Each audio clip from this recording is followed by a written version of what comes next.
आखिरी लाइन में कहना है, ये देखे सुंदर पुष्पहार, पुष्प की हर पंखुड़ियों में गुथा हुआ प्यार, स्नेह भरा पुष्पहार और ये सुंदर साफा 501 रुपये से सम्मान किया गया हमारे बड़े ही अजीज मित्र प्रकाश बाबू, जो सामने पान की दुकान भी है। बहुत बहुत धन्यवाद। जरा जोरदार ताली से स्वागत करेंगे प्रकाश बाबू का। और हमारे गुरबासा चचा, आपकी ओर से 50 रुपए का पुरस्कार, बहुत बहुत प्रणाम। आप सबके प्रणाम को लगी। आखिरी में कहना है क्या,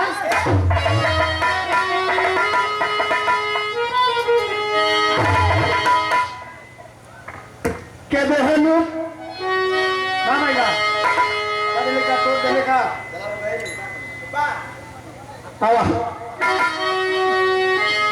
बहनुराज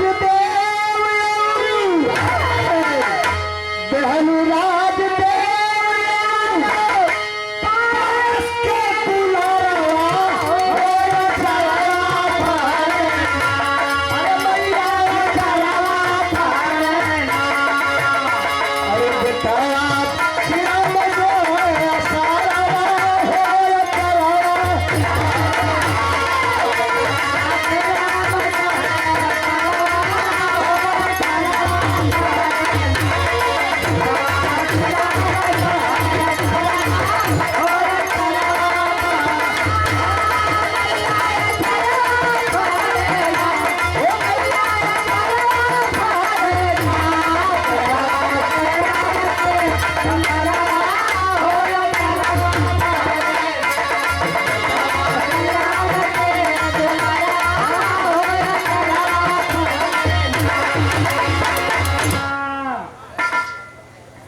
₹51 का पुरस्कार सोहन सब्जी भंडार पकड़ी बाजार से।